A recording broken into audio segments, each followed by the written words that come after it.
Aloha, Dr. Thomas coming back at you. Now, where we left off was body temperature.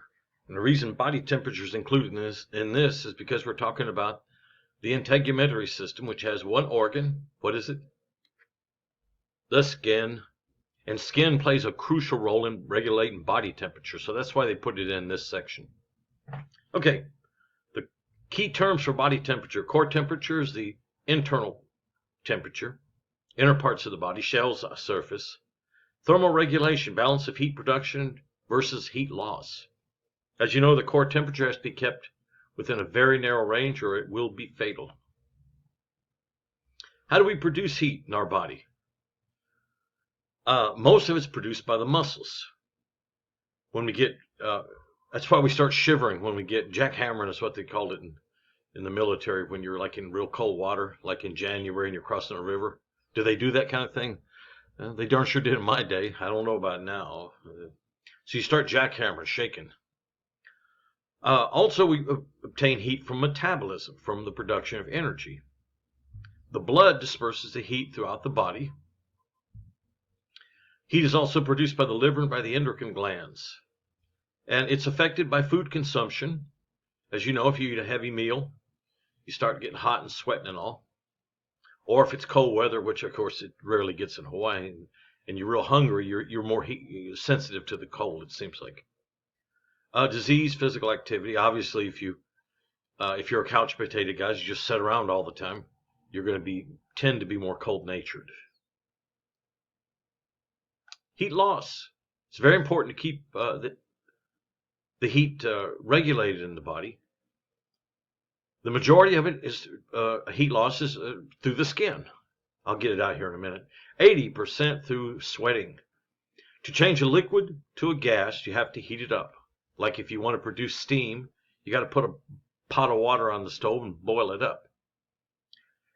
Heat, when we perspire, the sweat's on the surface, it evaporates. It takes body heat to do that, to change it from liquid sweat to vapor, so it drifts away. And that's how we cool. Also, quite a bit is through the lungs as well, and excretory products. Types of heat. This is types of heat. I really don't know why they get into this. It's like radiation from a stove, conduction, convection, evaporation. Types of. Oh no, I'm sorry. This is types of ways of getting rid of excess heat. We radiate it out. Conduction, convection, and evaporation. Okay, that's enough of that. Okay. One of the most important parts of the body, guys, is a tiny portion of the brain called the hypothalamus. When we study the endocrine system and the nervous system, we'll see how incredibly important it is. Here's the word. But what the hypothalamus does is it regulates a lot of the basic functions that go on in our body that we don't have to think about, like breathing and pH regulation and particularly body temperature. Okay, so the hypothalamus, here it is in the brain. It's a little tiny, it's only about the size of a pea, but it's of extreme importance. Okay, if temperature increases, blood vessels dilate, means you get bigger. Blood vessels, guys, they're not just static tubes in the body. They react. They have a muscular wall. They can expand and constrict on command. Given flushed appearance, sweat glands become more active. If we start getting too cold, blood vessels constrict. Heat's trapped in deeper tissues where it's needed. Sweat glands become less active. Skeletal muscles contract, causing shivering, jackhammering. Heat lost by dilation of blood vessels and sweating, conserved by shivering, blood vessel constriction, and less sweating. Hypothermia, guys, can be very serious. You notice that every season, just about, sadly enough, there's a football player somewhere, either college or sometimes professional, that dies from hypothermia. From hyperthermia, getting too hot. Heat stroke. Very serious stuff. There's heat exhaustion, all that's serious, but not as much. But the other, heat stroke, used to call it sunstroke many years ago, can absolutely, as frequently, is fatal. I've never seen a case of heat stroke, but I've seen some borderline in the Army, and it's kind of spooky.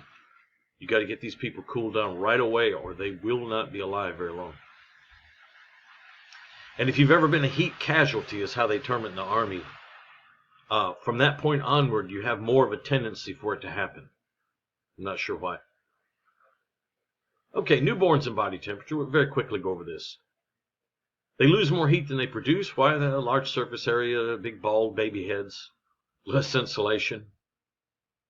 They're not able to shiver, apparently, so they have to rely on non-shivering thermogenesis. And there's a couple different kinds of fat in the body, guys. There's the normal adipose tissue, and there's brown fat.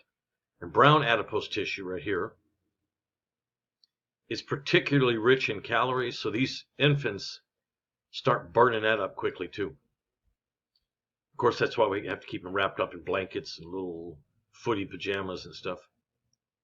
They also have a limited capacity to dissipate heat, and that's why it's so dangerous to leave a small child in a hot car in the summer. Okay. Thermostat, let's see what it says. Normothermia means normal. Pyrexia, guys, is the medical term for having a fever. A fever is a protective mechanism. It can be quite unpleasant, and if it gets too high, it can be very serious. But the reason that we have a fever when we get certain kind of illnesses is because it cranks up the activity of the enzymes and the rate with which energy is produced and the rate with which repair is undertaken. So it kickstarts everything into high gear. Hyperthermia is too hot. Hypothermia, of course, is too low. When we're in an environment where it's very cold and we're losing body heat, the body will constrict up everything and keep the heat there into the brain and the organs where it's needed to survive. That's why you tend to get frostbitten in fingers and toes and things like that. Of course, hypothermia can be very serious too. Of course, fatal if it goes on long enough. Okay, we're going to talk about burns because it's an aspect of the skin. That's why. Most of you probably know this. There are three categories of burns: a first degree, second degree, and a third degree. First degree is sort of like a sunburn where there's redness. Second degree is redness, and often you start having blister formation. And then third degree is the really serious one. It's where it burns all the way through. It destroys, and whatever is burned in these instances is destroyed and will never return. It'll fill in with scar tissue. So first degree, partial thickness, just involves the epidermis. Second degree gets down into the dermis, and third degree burn is the full thickness that gets all of it. The dermis, the epidermis, and the subcutaneous tissue. So burns can be very serious, very painful. Risk of infection, but apparently thank God, only has minor burns, but it's really, really rough, they say. Okay, this is something that's been around many, many years. I learned it 30-something years ago, and it's been around way before that. It's called the rule of nines. And what it is a way to estimate how much of the body has been burned in some unfortunate victim. So, for example, if the whole front of the leg is burned, that's 9% of the total body surface area.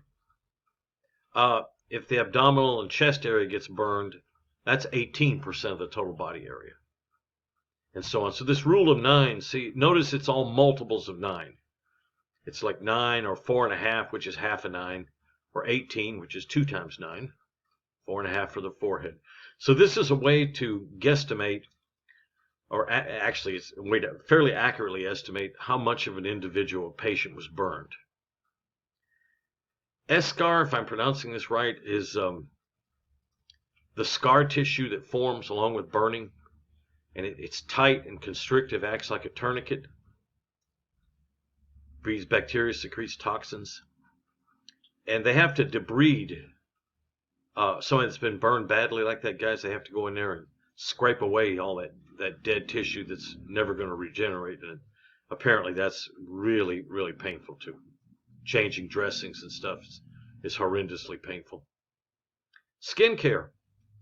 Reduce exposure to UV radiation. Very quickly, the electromagnetic spectrum of light is enormous. in its frequency and wavelength. We can only see a little tiny bit of it. 400 nanometers to 700 nanometers, I believe is what it is, of the frequency. At the low end of what we can see is infrared, and at the high end of what we can see is ultraviolet, and that's what UV radiation is.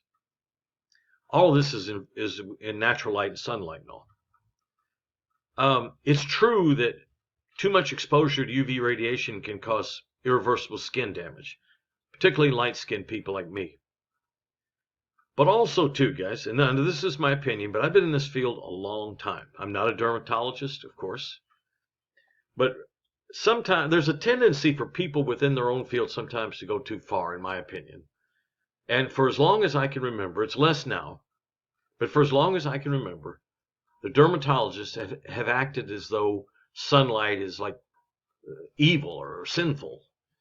And they'll, if you're going to go out, they'll say, okay, now wear a long sleeve shirt, make sure it's buttoned up, make sure it buttons up to the neck, have a broad brimmed hat, and use like a 50 plus sunscreen. And like, you don't want the slightest peep of sunlight to hit your skin. I'm going to tell you now again, I'm not a dermatologist, but that's hogwash. You need some sunlight. Why? Well, it has psychological value, but vitamin D, guys, is something of extreme importance. The more I study about vitamin D, and I've been studying natural health since I was 14 years old. Of course, I'm only 24 now in dog years. Vitamin D is extremely important. It's so important that a very expensive, if we can use that term, biological system exists to make sure that we have it. We mentioned it earlier, last video. With UV light on your skin, it works with the oil and produces vitamin D, which is then absorbed into the body. Vitamin D plays all sorts of roles. I think we don't even understand. It's so important that I say that everybody in the United States needs to be taking vitamin D. I'll put it that way. Changed my mind. The more you look into it, the more it's been shown to lower cancer rates and all sorts of things. But it's also necessary for absorption of calcium in our food. A lot of that stuff has been known a long time, but I'm telling you guys, the more we look into it. So just getting some sun exposure produces vitamin D. Now, is it good for a light-skinned person to lay out in the sun in Hawaii for 3 hours at a time? No, of course not. We have to use moderation. But also, it's not something to be shunned and be afraid of, and to run from your front door to your car. Oh my God, some sun hit me. Oh.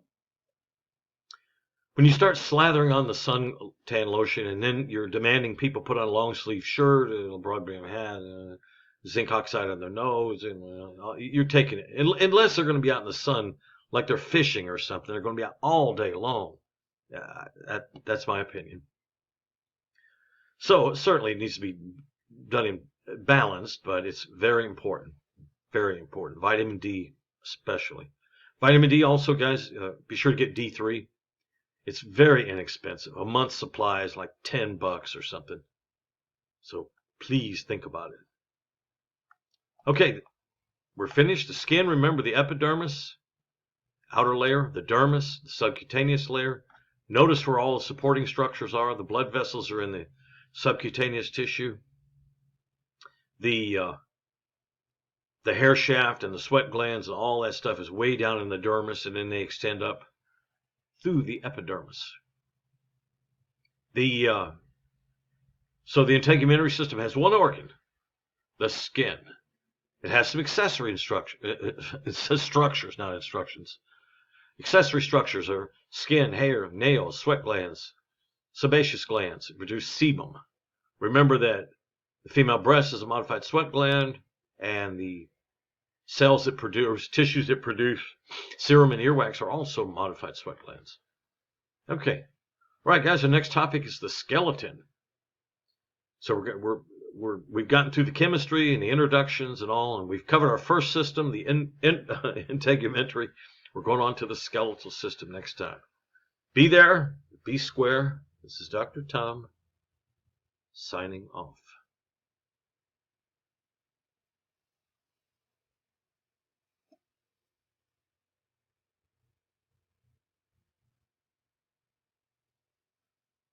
How do I shut it off? I usually I don't know how to do it because normally I'm struggling to try to finish in time like I'm doing right now, and it'll